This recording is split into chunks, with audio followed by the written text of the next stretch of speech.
Hey guys, it's Cassandra Williams from Educational Innovation 360. I am super excited that you are here for AI Foundations for Principals. Welcome, welcome, welcome, welcome.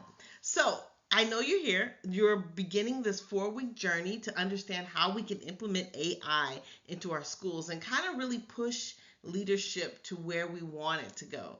But before I dive in, let us know where you're joining from, what made you so interested in AI in education. So to tell you a little bit about me, born and raised in Chicago, moved to LA, started teaching, was a coach and a content expert for Los Angeles Unified School District. Moved to the University of Kentucky, where I was a professor in curriculum, and what we did was bring a practitioner approach to K-12 schools. So we did things like motivation. We brought in a 5th grader to motivate the elementary students and say, I was where you were, right? And so we moved to Indiana. You got to worry whose career you're going to follow. Moved to Indiana.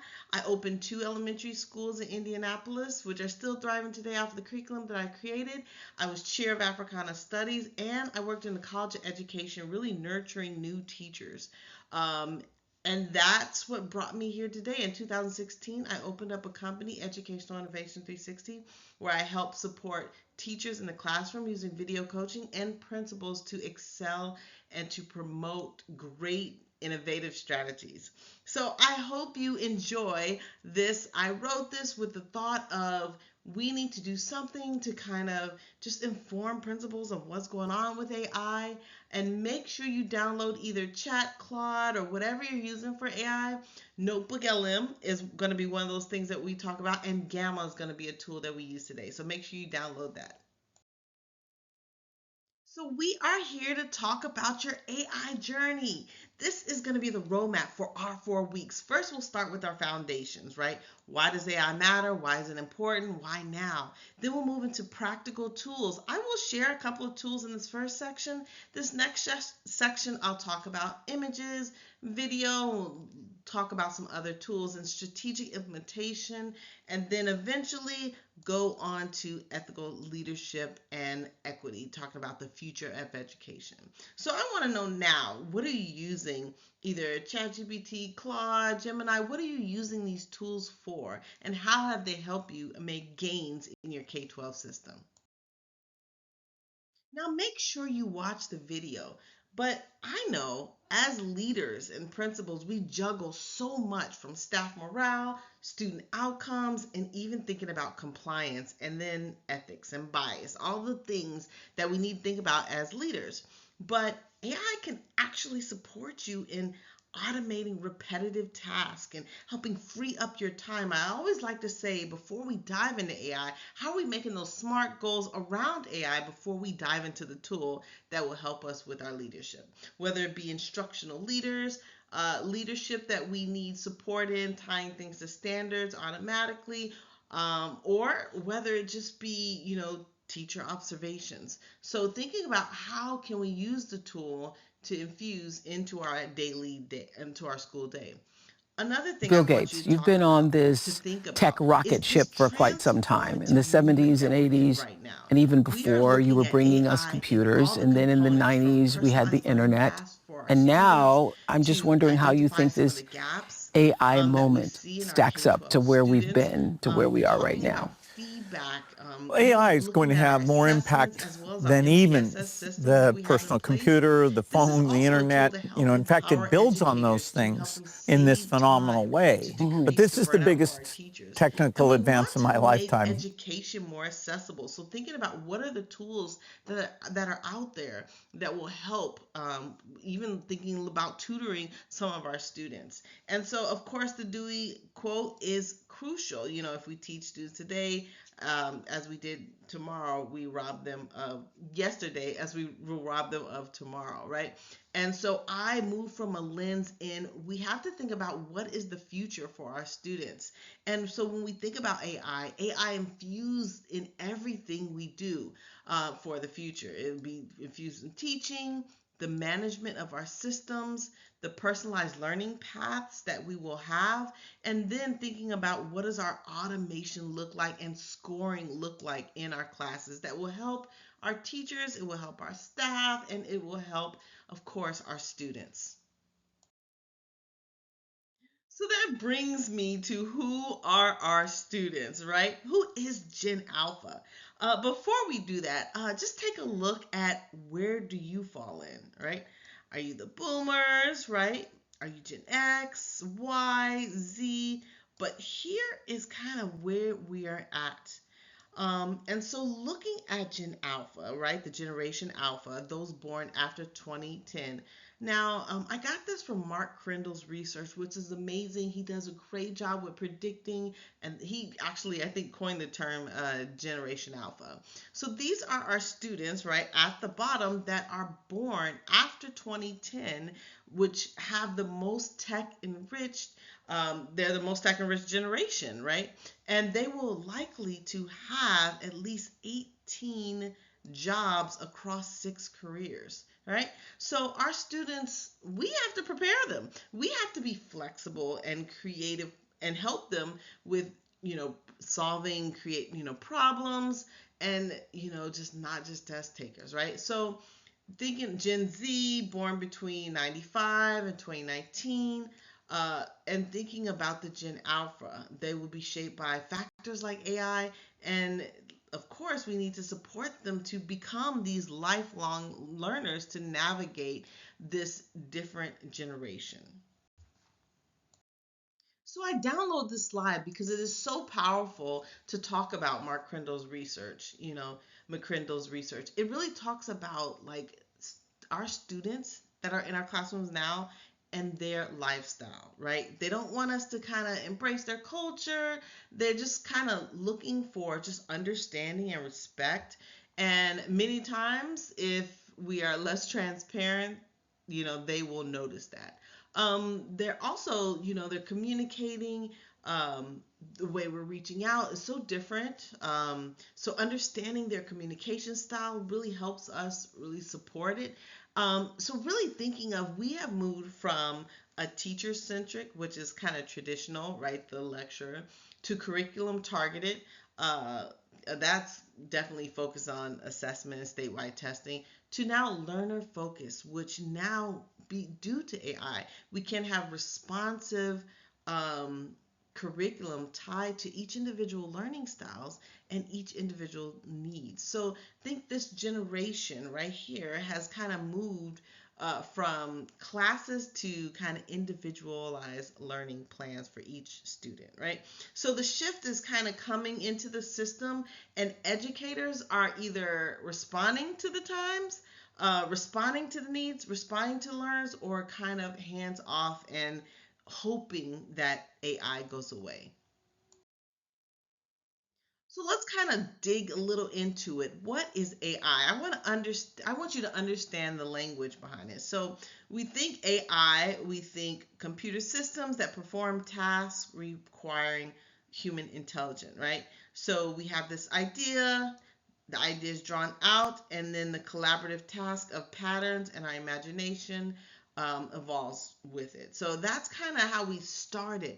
But now we have applied AI, right? And so applied AI is kind of, it's built into systems already, like facial recognition, things like Google Maps, GPS, what is the best route, the path based on student results, right? And so that students taking a test and putting them down a different path because they passed the test versus if they didn't pass the test, extra practice. So these are systems that are built into tools. But then we have generative AI, which is kind of this game changer, and that's what we're seeing a lot. Different outputs, different lesson plans, and thinking of tools that will support education specific. So we're talking about taking text and then moving it to images, or taking images, moving it to video, taking video and making it into text. So being multimodal practitioner, right, to really deliver certain content. So these are kind of some vocabulary that you kind of need to be familiar with in order to dive a little bit into AI. So there are key AI types that are impacting education. Now, there are several types that there's generative AI, which many teachers are using, lesson plans, study aids, different materials, and practice that are really targeted to individual learners. Then there's predictive AI, really thinking about helping with early intervention, identifying who needs the support when. It can recognize behavior patterns, markers, things like that. Then we have the multimodal, AI, which thinks about what does it look like through different formats. How do I make it in audio, video, images, and text? I'm going to show you that today. And then we're going to talk about chatbots, really thinking about provide student assistance immediately, and each has powerful implications in the classroom because a lot of people are rolling out these student chatbots, which allow students to get immediate feedback. So many teachers are kind of uploading the rubric and students are putting in their, for example, there's a rubric for how to create a topic sentence. Students are putting in their topic sentence and getting feedback back and forth to where the teacher can support other students who need support in writing the title or the introduction. Now, this is big because some people are asking, like, okay, what can it really do? So, we know AI can kind of automate communication, personalized learning, enhance decision making, but, of course, it's not about replacing teachers. Education in the United States is based on human connection, right? It's about empowering them to set a goal and to meet their goal expectations through technology, right? And so when teachers get more or they have more time with students, it is a success because everybody wins. So the World Economic Forum talks about, how we can analyze large data in seconds. So most of our scientists are using big data and being able to analyze different components of it. It could generate human-like responses in text and speech. So you can respond to an email, respond to a text. You can even respond to an image. You can even generate an image. It can automate repetitive tasks. So if you're doing things over and over again, it can streamline workflows. So for example, if the students turn something in, it can have an automated grade with feedback and notes. It can also personalize experiences. So what eventually chat will do will understand who you are, and it will always come from that lens of learning. So it will help you in future tasks because then it starts to kind of learn the way you talk, the way you speak to actually have better outputs. Okay, so LLMs are large language models, and tokens is the cost of what it takes to get output. So many of us are either using the free version of chat. So after your kind of tokens are done, then you kind of got to wait until you get more tokens to kind of ask new prompts. And so with large language models, right now, it's just, again, it's artificial intelligence, but it's just kind of like I say, large language models is like this bag of content information. So it's like a black bag, a black box with research, books, URLs, anything you could imagine. So once you have generated a prompt or ask it a question, it reaches in, and once you ask it a question, it reaches in and searches and pulls it out and says, hey, this is the answer. And sometimes you gotta say, nope, that's not what I'm looking for. But really being like understanding the whole concept, you gotta be weary as a researcher and a professor when you ask a question and it provides one detailed information. So that's something we have to be just weary of when you get feedback from content and it's like one generated answer. The second thing you kind of got to be weary of is where's this information come? Is there bias in this information? And can your LLM hallucinate? And so everything's not perfect with chat, Gemini, Claude, whatever you're using. It can hallucinate, and it does hallucinate. So if you are not the person of that content and you're reading it and identifying it, you have to look up your resource. You gotta know the things that you're going to put out and always read the content. And like I said, tokens is kind of like content. It just tells you the kind of price for what you are paying for. So the price of video output would be more tokens than just having a basic, question and answer. Like I said, there's brains behind ChatGPT and these large language model that kind of create the human-like responses. So these models can be multimodal, right? It can actually take something from visual to text. So understanding all these components can help guide students or actually you through how to do this ethically and efficiently. So there's LLMs that will take human language and answer questions from your prompt, right? Being able to generate a prompt.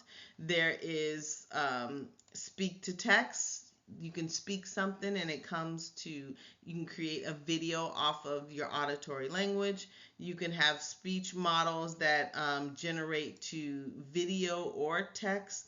And then of course we use that. Alexa is a great model with it.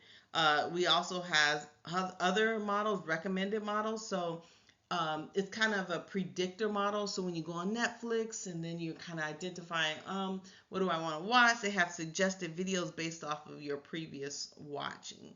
And then you have your vision models, of course, your self-driving cars, but many you're getting into your phone, your eye recognition, and being able to access your phone based on facial recognition or your eye. So when we talk about implementing this idea into schools and how do we do it responsibly, it's not linear because many times this is new. This is a new concept that a lot of us are rolling out. And so think of it as a cyclical learning cycle, right? It's learning through experimentation. This is new. It's always this idea of providing awareness, kind of raising the awareness and telling why it's important. Why is AI kind of the future for our students? It's that ongoing learning. And so IBM did this phenomenal research and tried to figure out how do we upskill our team? And the biggest thing that we learned about upskilling teams is leaders have to do it themselves. How do we fail fast as leaders and practice the skill that we want our community to kind of adopt? So you can't be afraid of it. You have to kind of jump in the pool and practice with your team. And so when we think about learning how it works in your context, what works, what doesn't, how do you get experimentation, the application, the reflection on how did it look, and the continuous integration through our systems. And then last, the advocacy, right? So thinking about how do we start small in little pieces, listen to our teachers, celebrate the fact that we're learning, but continue to reflect, say what works. Then we're starting to pick tools that work for K2 versus 3-5, right? So it's the cyclical roadmap to ongoing learning, but everybody is involved, from the teachers to the community, to the staff. I encourage you to start small. Step 1 and 2, I call this building awareness, and I would start with the PLCs, right? We think of our PLCs are great opportunities for our teachers, right? We can explore how AI kind of shows up in their daily life. What are the recommendations? How do we navigate this kind of spell check? And even choosing one classroom to test a tool, right? Keeping this idea of building small with momentum without overwhelming your team, right? But right now I'm going to show you a couple of tools, but I don't want to overwhelm you as well. But here are some PLC prompts that we can go for. I'd like to pick a pain point. What is the one goal that your PLC wants to work on? And then start to gather information on ways to solve the problem. And then launch with people that are willing to kind of dive in. And then, of course, we're choosing a tool. And I think when we choose tools, we're kind of figuring out what works, what doesn't work, what's not worth the time, and kind of researching and diving into. And then how do we celebrate wins? I always like to say, if you're celebrating your teachers, you're doing it out loud so other people will kind of try some of the things that you are doing, because it will build momentum, especially when you're starting something new. So reflection is crucial. Thinking of teacher voice having teachers explain your journey, because this journey of AI is new. So teachers feel heard, and they're a part of this practice of rosebuds and thorns, right? There's check-ins to capture some of the highlights that we've noticed, and then some of the challenges. And so thinking of what are the coaching conversations. So we're training coaches to support teachers with one-on-ones, to integrate AI into their regular coaching cycles. We're giving quick pulse surveys to kind of see what's going on, what are we practicing, how's it saved us time if that was one of our goals. And then getting student feedback. Was this valuable to see the teacher kind of grapple with this new tool? Was it easy to use, or was it like a vertical climb? So really being able to understand all the components while we're all on this journey, but we're all practicing to get better. And I say this is a strategic approach over policy. What we tend to do in K-12, even P-20, is okay, this is something we want to do, let's implement a policy, and then we kind of do the top-down approach. I think with AI, it makes it a little tricky because we're all kind of diving into this. And so thinking about, forming kind of an alignment, or kind of this conversation between specialists, instructional coaches, parent representation, right? So these groups are meeting to kind of talk about some concerns, some of the guidelines, but most importantly, the professional development that's regular that goes around this with teacher feedback, making this feedback ongoing is like crucial to growth. And we think about guidance over policy. So instead of kind of these rigid AI policies, developing kind of a living guidance document, that includes everybody, teachers, staff, parents, so make sure they're clear, but they're flexible, right? And so thinking of, we should not be strict with our policy, but we should kind of empower with our policy. So thinking about these components when we're going into some of the flexibility in the policy. I think when we think about like rigid policy, we kind of put barriers in place before we kind of model the curiosity, and model that communication of what's going on. And so that makes it really hard. And so when we think of AI literacy across all subjects, we think about how do we model that, being honest and just curious about the new technology. How do we celebrate teacher experiments that are, trying to figure it out? And what do we need to do to create safe space for questions they have? Understand that AI belongs to kind of every subject, not just STEM, because really it shapes how students read, write, and learn, and think critically. So what are our open communication channels? How are we modeling curiosity and leading as learner? Like, I tried this tool. And then how are we champion, ethical conversations around what this looks like, and using it in our schools. So here's some real world examples on how AI can save time and improving, differentiation. Charleston schools did a wonderful job. They were trying to save time was the goal, right? Being able to create a smart goal around saving time. And so really being able to document their time, teachers were able to, on average, save 4 to 5 hours weekly on planning. They were able to differentiate, instruction across classrooms, and they were able to track their reading growth indicators, really thinking about with their work-life balance, okay? And so really being able to tie it to a goal versus tying it to a tool. We had our Spanish classes think about how we can use AI to remember, just remember. So abogado, which is like the advocate or lawyer. So it's pronounced abogado, but it looks like avocado, right? And so a lot of our students came up with these visual images that helped them memorize some of the Spanish vocabulary. And then when talking to superintendents, one of the things is like, I would ask different superintendents, do you want to make policy? He was like, no, I don't want our board to make policy on the things that we face every day. I think we can create the narrative. And so this was the simple policy that they pretty much had.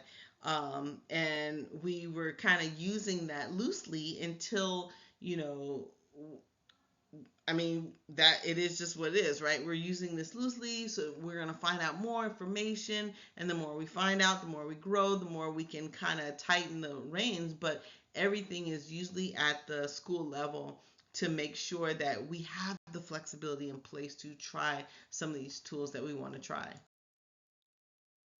So when we think about future ready, I like to say, 21st century skills, yes, that's great. But when we think about our Gen Alpha and what they will need to be successful, us as principal and principal leaders, we have to kind of model what lifelong learning looks like, and to kind of share that we are trying, even when it may not work, but show that we have adaptability, we can change with times, we're kind of curious. And so when the team sees you learning, they will feel safer to experiment as well. So these were the three key factors for Gen Alpha is, are they, curious about learning? Are they able to adapt, with the, change in time and the flexible technology? And will they continue to upskill when they need to kind of transform, right? What it looks like. So really thinking about how do we practice this and how do we model this in our schools. So the thought is we have three layers of AI literacy. So not every teacher needs to be a coder, literally. And so think of it as three different things. So application tools, the consumer facing tools like chat, Magic School, School AI, the prompt engineering, how to ask a great prompt to understand the technical component, and then the technical knowledge, right? This layer, thinking about district level policy eventually. But as leaders, we help them build comfort and confidence in every step.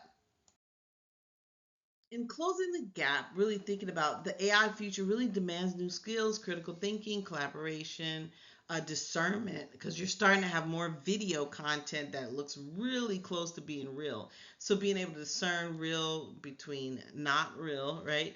And then the ethical component of it. So I kind of say you have to kind of look in your curriculum to kind of see where these show up, and where they don't, work with coaches to kind of integrate them across different subjects. So here are some ideas to think about, and here's some action steps for leaders in closing the gap.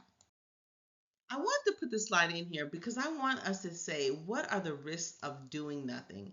I think the biggest risk right now is irrelevance, right? If schools do not adapt, students will kind of learn AI informally, and without the guidance. And so even if you're talking about ethics or accuracy, students, it'd be great if students learned it from your team, right? And I kind of feel like as educators, we have this moral responsibility to kind of lead this conversation before it kind of leads us.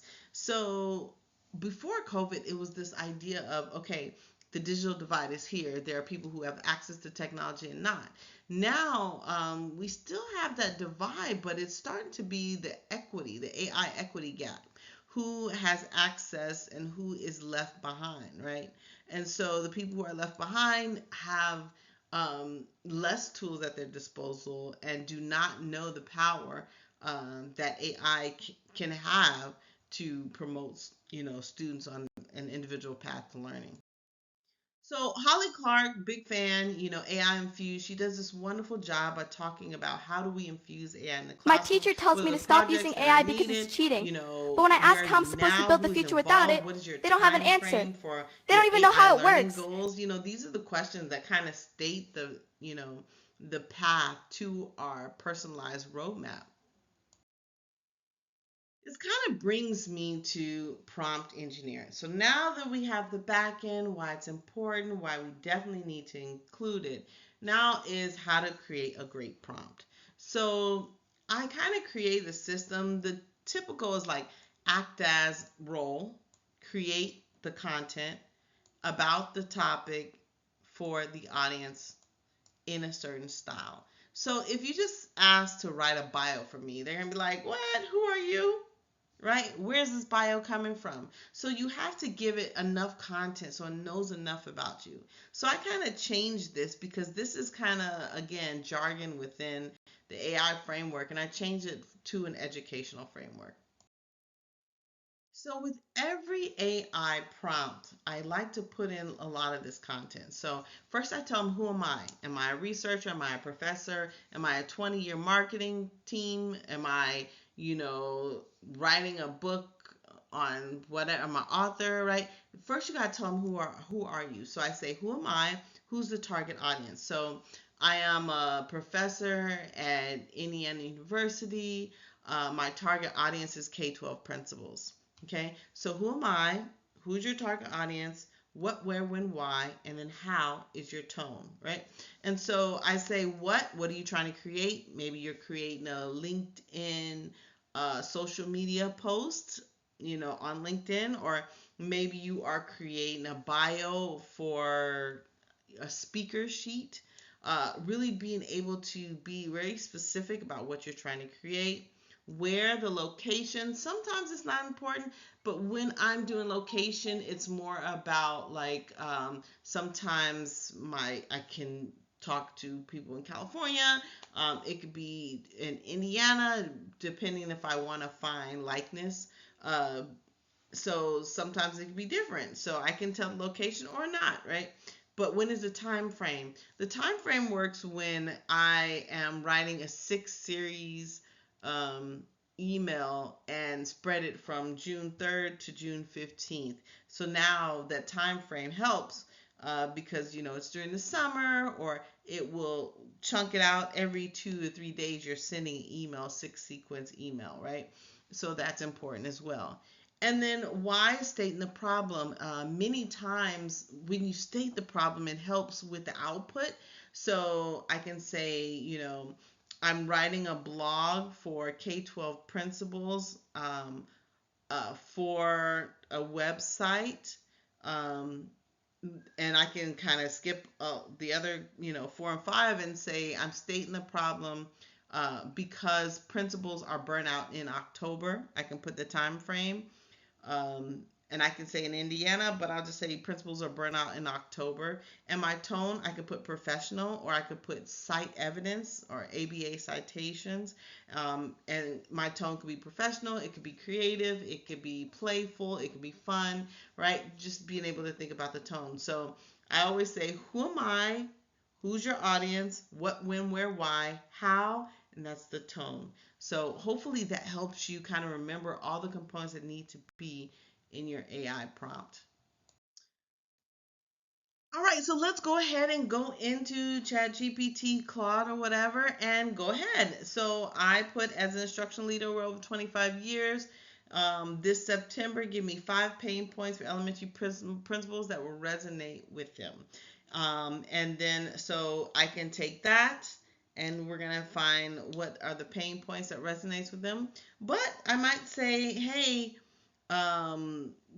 as a K-12 principal with over 25 years in education, for this October, give me, write a newsletter that will support teachers in these 5 areas, right? So really thinking about what you can use it for when you are writing your prompts. So we know there are several platforms that you can use. So I like to say that these LLMs, right, large language models, you have Chat, you have Gemini, and then you have Claude, Anthropic, right? So I like to say these 3 are the kind of major pillars. Eventually, I feel like they're going to eat each other. But these 3 are kind of the Tom Wood biggest car dealerships. You have Tom Wood Lexus, you have Tom Wood Ford, and you have Tom Wood Honda, right? And so I like to say these are the big three pillars. They are good for certain things, but what you're finding out is eventually they're becoming good at all the things. And so I just want you to kind of utilize one or two. Maybe you can compare them against each other, ask the same prompt to all three. That's very helpful. But I also like to say that some of these other tools like Magic School AI, right, are kind of the corner dealerships. And you say, why are you saying that, Ms. Williams or Professor Williams? Because these companies are pulling from these big LLMs, right? And so they're paying big money to pull from these LLMs. And so many times this is coming from this. So you're getting content from one of the AI agents. So I like to say, if you are a principal, start with the big three, or start with the chat, the Gemini, or the Anthropic. But now if you are a teacher working with students, now this is easy and it's front facing and then the student facing. But if you are using it for newsletters and things like this, I would definitely start with the big dealers in the industry. So with these big dealers in the industry, you do have a couple of other, you have Perplexity. Perplexity is mostly known for like deep research with articles maybe coming, it searches the web, but what you're seeing now is chat can do the same thing. It can provide deep research now. It can deploy agents and things like that. So Grammarly is kind of what we're using right now. Notion, what we use in business, but we call it the brain. So what we have is Notion stores all of our teacher, our pamphlets, our booklets, all the things, and any question that we have, it can retrieve it through Notion. So we call it the second brain. Any documents our school has, it pulls it from Notion, and it can answer any question that any of your team or staff has. And I say what we're doing is we're kind of like mechanics. We kind of use this tool. Sometimes we'll move to another tool and we'll use this tool for this because it kind of works well, right? And so thinking of what makes a tool important and what makes the tool something that you can use, but maybe you want to switch the content to something else. So we are kind of like I said, mechanics. This brings me to the biggest question that I hear when implementing AI in education. Is it cheating or is it learning with chat? Okay. And so so I asked chat, and so what chat GPT says is cheating when you're using it to replace your own work, your own thinking, you're submitting AI works as your own, you're avoiding, the learning process. It's a short-term game. And then the learning is when you're using it to enhance the understanding of the skills, right? Using to explain difficult topics, using to brainstorm, outline, give feedback, and your answers, comparing your answers with the reason. So think of the difference between cheating versus learning with ChatGPT. Kind of this line of when AI replaces your effort. Frame AI as an AI tutor. It's not kind of the shortcut. I asked, how are you using AI now? How is it shaping your school's journey?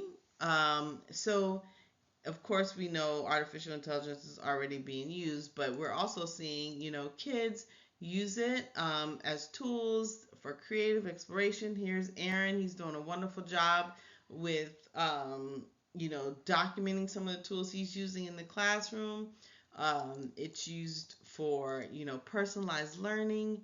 Gbox and Duolingo, really helps support students at their own pace. There's interactive learning games like educational apps, of course, quizzes. Students, this is how you should be using AI.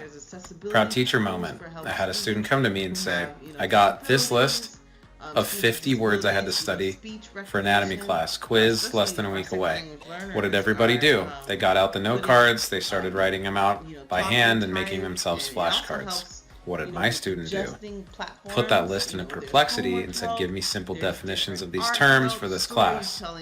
Then she took that list from Perplexity and put it into Quizlet and said, quiz me on these. And she said, while she's getting practice reps, minutes after those being assigned and everyone else is just starting to make their index cards, students were looking at her saying, what are you doing? She's like, practicing the questions. And they're like, how'd you do that? And she said, I used AI. That's smart. That's how I would be studying in 2025 as well. Which we know AI can have. Sometimes it can provide inaccurate. Remember we talked about the hallucinations. And then the privacy risk, which of course we know sometimes it can collect and store personal information with users. It's a major concern when students are involved. And so really thinking about reducing the individualized for social emotional learning with the bot, but parents can help. We're encouraging critical thinking, and we're continuing to focus on the real world that's important for human relationships. So one of the tools I use is Gamma. I'm going to show you how to create a Gamma, thinking about a platform. Many times I want to create content really quick. And what I would do is take the content, I would do the research in Claude GPT, and then I would paste it into Gamma, and then Gamma would create a presentation for me. So really thinking about saving time, creating presentations in seconds, that will definitely help you turn an idea into a PowerPoint presentation immediately. I hope this was helpful as you explore thinking about asking yourself these questions. What tool do you want to use? Maybe you're creating your bio. Maybe you're creating a newsletter. Maybe you're doing a social media caption. Maybe you're crafting a prompt. Be able to kind of figure out something that you're going to do. What ideas can you think of that you could bring back to school that you can kind of try and start off? I hope these tips help. Talk to you later for more. Bye.